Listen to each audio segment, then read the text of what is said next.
1991 में रतन टाटा को टाटा ग्रुप का चेयरमैन बना दिया गया और फिर 1998 में रतन टाटा ने पैसेंजर कार्स के बिजनेस में कदम बढ़ाने का सोचा। फिर रतन टाटा की काफी मेहनत और प्लानिंग करने के बाद उन्होंने मार्केट में टाटा इंडिका को उतारा।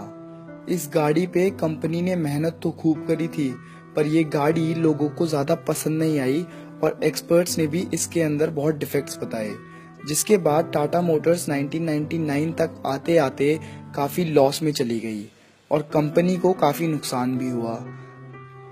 अब टाटा मोटर्स का फ्यूचर काफी खतरे में आ गया था और इससे रतन टाटा को भी काफी टेंशन होने लगी। अपने बिजनेस फ्रेंड्स और कलीग से सलाह मशवरा करने के बाद किसी ने रतन टाटा को ये सजेस्ट किया कि इससे पहले इस गाड़ी की वजह से कंपनी को और घाटा हो, क्यों ना हम इस बिजनेस को किसी और कंपनी को हैंड ओवर कर दें।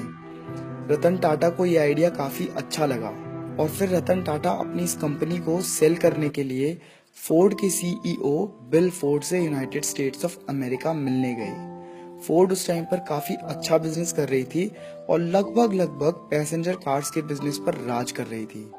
फिर रतन टाटा फोर्ड की टीम के साथ करीब 3 घंटे मीटिंग में बैठे और इस मीटिंग में फोर्ड के ऑफिशियल्स ने रतन टाटा को काफी ह्यूमिलिएट किया और कहा, अगर आपको पैसेंजर कार्स के बारे में कुछ मालूम ही नहीं है तो आप इस बिजनेस में आए ही क्यों, और हम अब तुम पे बहुत बड़ा एहसान कर रहे हैं तुमसे ये कंपनी खरीद कर। ऐसा बिहेवियर इतनी बड़ी कंपनी के एम्प्लॉयज से बिल्कुल भी एक्सपेक्टेड नहीं था। उस समय रतन टाटा को काफी बेइज्जती महसूस हुई और वो वहां से उसी रात डील किए बिना इंडिया लौट आए। अब टाटा मोटर्स की इज्जत पर सवाल उठने लग गए।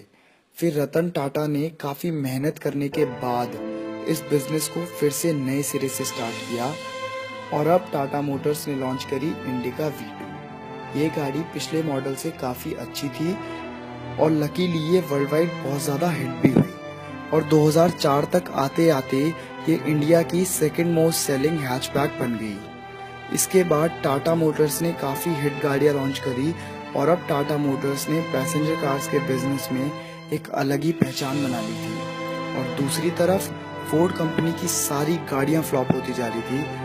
फोर्ड की जैगवार और लैंड रोवर कंपनी को भारी नुकसान हो रहा था और अब 2008 में रतन टाटा ने फोर्ड की हालत को देखते हुए उन्हें ऑफर दिया कि वो उनसे उनकी जैगवार और लैंड रोवर खरीदने को तैयार हैं।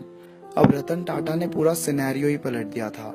अब बिल फोर्ड ने खुद आगे से रतन टाटा को कहा कि आप हम पे बहुत बड़ा एहसान कर रहे हैं हमसे जैगवार और लैंड रोवर खरीद कर।